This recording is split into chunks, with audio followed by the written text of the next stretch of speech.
लिबास में। एफ साथ करिए, एफ साथ। अच्छा अपना इसके लंबा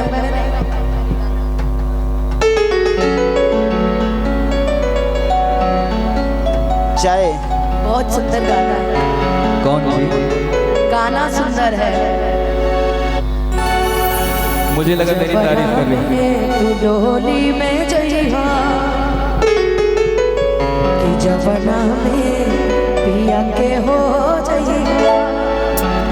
ए जानू उहे लिबास में हमरा से मिले। ये जानू है लिबास में हमरा से मिले कि जब ना में पिया के घरे जइहा। जब ना में पिया के हो जइहा। हे जानू है लिबास में हमरा से मिले।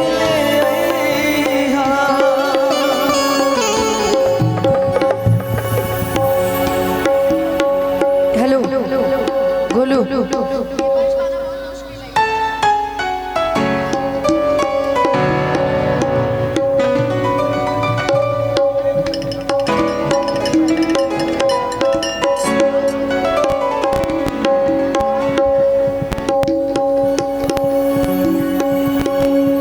यार ये तैयार करके आए। चलो चलो चलो ओके।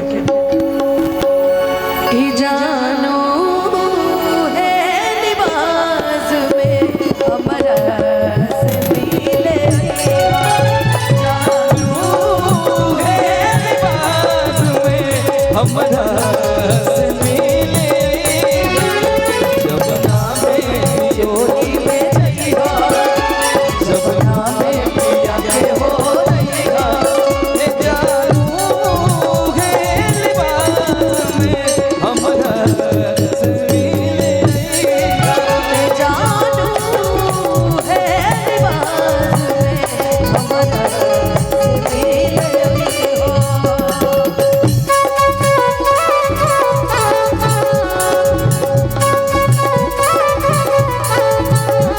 अब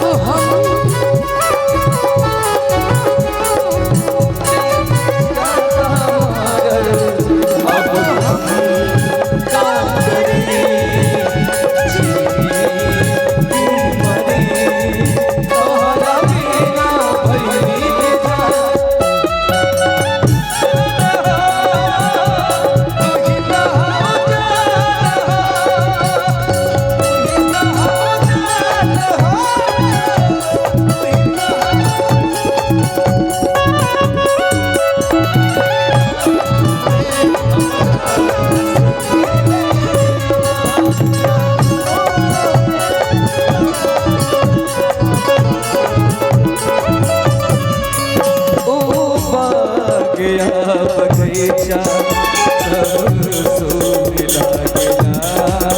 ओ प्यार वाला किया बेहोने लगेगा।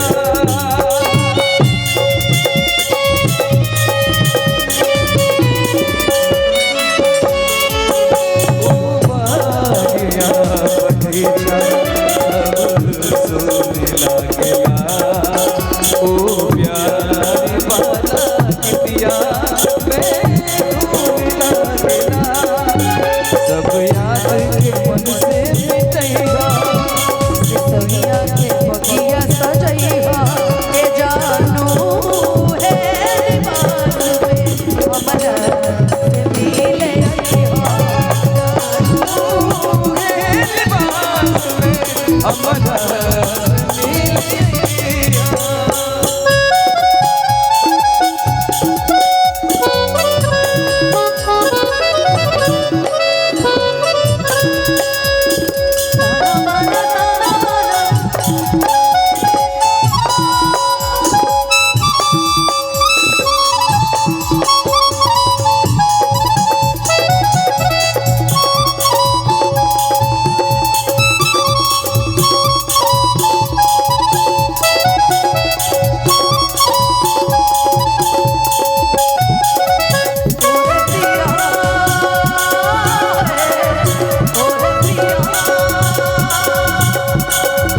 सफर अब गुमनाम हो गए, तोरा यास में आशिक बदनाम हो गए।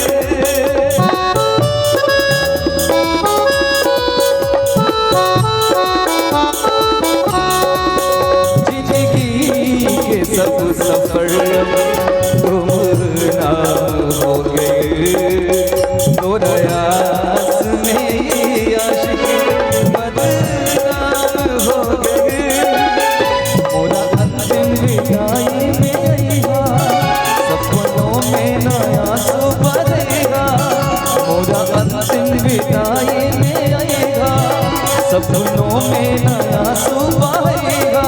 हे जानू मेरी बात में हमारा से मिले, हे जानू मेरी बात में हमारा से मिलेगा। जब नामे तू डोली में जाएगा, जब नामे पिया के हो जाएगा, जब नामे तू डोली में जाएगा, जब नामे पिया के हो जाएगा। हे जानू मेरी बात में हमारा से मिलेगा, हे जानू मेरी बात में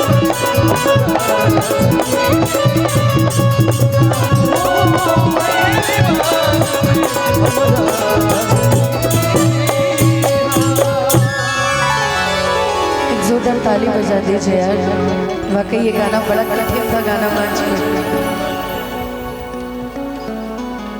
अच्छा ओके, आपकी फरमाइश है, सी शार्प कर दीजिए तो।